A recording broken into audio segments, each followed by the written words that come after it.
His Excellency Governor Gordon Weatherall held a roundtable discussion with the press yesterday, along with Chief Executive Mark Capes and Financial Advisor Delton Jones, which was moderated by journalist Yasmin Rigby Blues. Select members of the local press corps were present and questioned the three men sitting at the head of the table. Leading off the discussion was a query as to why the forum of a press-only invite was decided upon for the people of Providenciales instead of a town hall meeting as was afforded the public in Grand Turk, Salt Key, and South Caicos, to which the governor responded. We thought, therefore, that we would try this, this format here, inviting, journalists, if you like, to act as focal points for the collection of questions and comments from the people, and with two TV stations, a couple of radio stations, and the print media all represented here. It would be a way of actually reaching out to the really entire population of this island, and for that matter beyond also. However, it was not a satisfactory answer for the media personnel, who continued to insist that the people needed to speak with him directly. At present, in this current round of meetings in the islands, this is the format that we've chosen for the meeting in Provo, and for the very reasons which I've told you. Do you intend to have a town hall meeting in Provo? I'm not ruling out a town hall meeting in Provo, but not at this very time, because we still have also meetings to do in other islands as well. On the question of the $85 million loan, the governor said that this is still on the cards and later announced that within another day or two, a certain amount would be drawn down on. But none of the gentlemen were willing to say the amount nor the terms. According to the governor, due to previous problems with this loan, they were not going to give this information until the loan was secured. But the window of opportunity, if you like, that we had, the breathing space available to us as a result of the inability to conclude the loan at the time that we expected, I think for the reasons that are well known, meant that we had to take decisions very quickly if we weren't to run out of money. And I don't see how any government really could have taken decisions other than the ones that we did in the time available. When asked about the possibility of new taxes, the governor and Delton Jones said they are working with taxes that have already been implemented and would not be considering any more taxes at this time. Yeah, I think as I indicated earlier, we've introduced a number of taxes and measures in the past budget, and I think if you look at the revenue study, there are 5 short-term measures that it suggests in terms of trying to simplify the customs regime. That work is ongoing with a tariff review.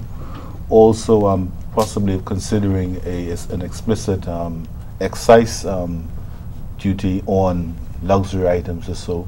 That is something that could be looked at as part of the tariff review. Also, as the governor pointed out, with the fact that with the stamp duty system, you have a high cost up front, trying to simplify that again. And again, that's part of the efforts to stimulate the economy, whereby persons wouldn't have to pay all this money up front. That's one of the recommendations. On the issue of the 10% pay cuts for the civil service, the three men were asked if their salaries were also affected, to which they said yes.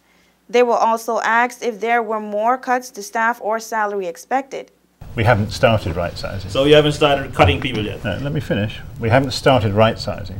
What we've just done is, the 10% cut because of the circumstances we were pushed into. That was a stomach-churning decision, but we had to do it for the reasons you now understand clearly. The public service, and I've said this before, this is nothing new. I said it in this room to you guys not long ago.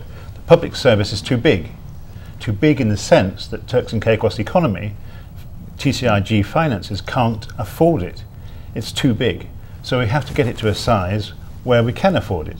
And we have to reshape it. What is the only way to make something that's too big smaller? No, let me finish. Let me finish. We have to reshape it to put the resources where they can be best used. In other words, if we've got a revenue department that isn't picking up the revenue as it should, we strengthen that. Other areas of activity we may stop doing altogether. Mr. Capes went on to state that they were not going to lay people off when there are no jobs.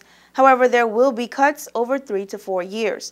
Over 3 or 4 year period. Over 3 or 4 years, you're going to fire So people. no massive cuts, no but big. Slowly, you know, it's going to be a strangulation rather than and hopefully, shortcut. and hopefully, in 3 to 4 years' time, we will see the economy picking up with the recession fading in the States and elsewhere. We should see that inward investment you're so keen on coming back in, which will create more jobs at a time when we are right-sizing the public service. So, you know, this has got to be done fairly, with sensitivity, and recognising that this is a difficult time.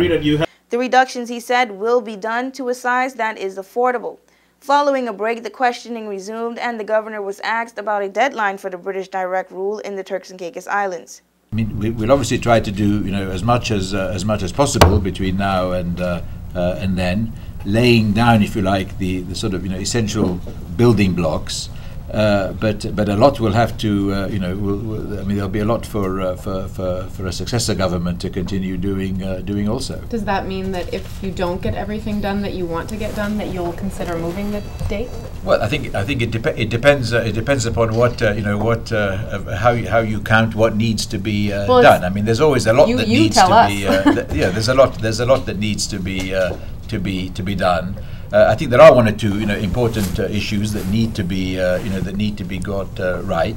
I'm not saying that we have the answers to those, you know, right now. They'll need to be discussed and consulted with, so that if you like, the foundation stones of good governance and sound public financial management are there. But that will, you know, still leave a lot, if you like, to do going forward beyond that. At the close of the discussion, it was established that there would be more meetings with the public and monthly discussions with the press. For WIV4 News, I'm Amanda Miller.